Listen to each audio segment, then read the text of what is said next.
top line races have one thread in common. Polling shows none of the main candidates are popular. It's no secret the whole country is deeply divided. And it's here more than many other states where every vote counts as races balance on a razor's edge. That leaves candidates scrambling for the votes of a disgruntled and worn out base. The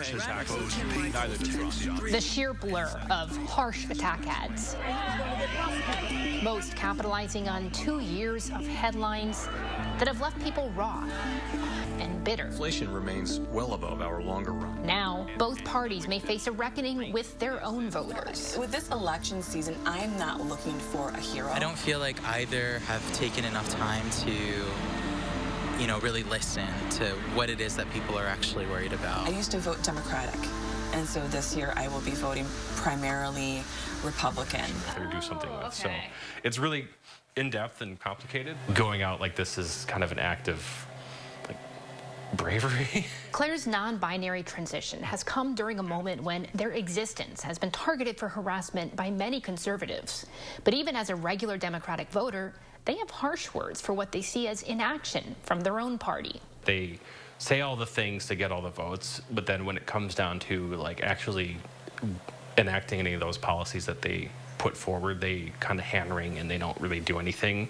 Meanwhile, the Republicans can go and just do whatever they want. Displeased with President Joe Biden, they'll vote, but says some in her friend circles won't. I know some of them are just like, I'm not voting because I have to vote for Democrat, and Democrats don't do anything. Yeah, let's go! First races that I helped out on were stuffing envelopes for Tommy Thompson and passing out literature for Bob Caston in 1986. James Wigderson's Republican roots in Wisconsin are undisputed. I always voted for Scott Walker. I was a big supporter of him, and I supported Ron Johnson in 2010 and 2016 as well. But the former Right Wisconsin editor's op-ed in the Journal Sentinel last month told a news story. And even though there's not an issue on which I agree with Governor Tony Evers or with Lieutenant Governor Mandela Barnes, I'm planning on voting for them in this November's election. Still a Republican at heart, his change is single issue. You're going to see more and more data that comes out. After 2 years where leading Republicans have questioned the integrity of elections, On the details of while others believe without evidence the lie that it was stolen, he believes the future of democracy is now on the ballot.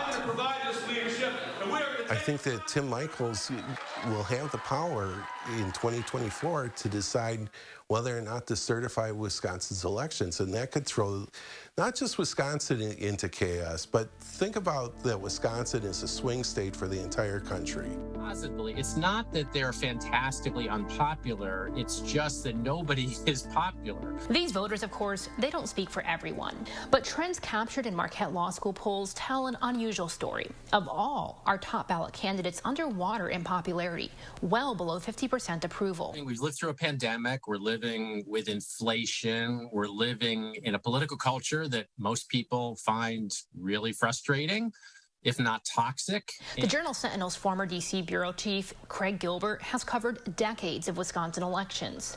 He can remember a time when truly undecided voters accounted for as many as 20% of the voting population. That has gone down to like 5 or 6 or 7%. They were never very pleasant. It was an era when former Democratic Governor Jim Doyle would serve alongside a Republican Attorney General.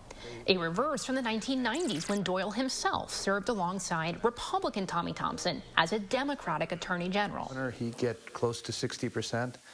And then the next name, Attorney General, I'd get close to 60%. So you'd see, 20% of the people that were voting for a Republican at the top and a Democrat at the second. We saw glimpses of that in 2018 when Tammy Baldwin won with 10 more points than Governor Evers' slim victory. But for the most part, it may be a bygone era. So most of the country is divided just as we are. It's just our division happens to be just by sort of chances 50-50. You were also the last one, interestingly enough, to serve as governor with a legislature that was controlled by two different parties. So there was a movement in my 8 years from all Republican very overwhelmingly to first divided and then to a legislature that was Democrats in both houses, although only by 1 or 2 votes. Historical headwinds from midterm elections nearly always go against the party in power. Republican hopes for a red wave may have a shot. It's inflation, the economy, public safety. Fueled by the kind of disillusionment we heard earlier among key voting bases, like younger folks and people of color. Joe Biden is kind of pretty unpopular among younger voters, even though we think of that as kind of a Democratic-leaning demographic. I am here to ask you to vote. It's why getting their voters to the polls is such an emphasis as campaigns wind down. And it's why your vote in a state like Wisconsin carries so much weight. You know, we live in a democracy. Democracies are big, they're loud, they're not intended to be polite. They are intended to be a time when people with very strong differing opinions bring them forward, and then we have the election and we see who wins.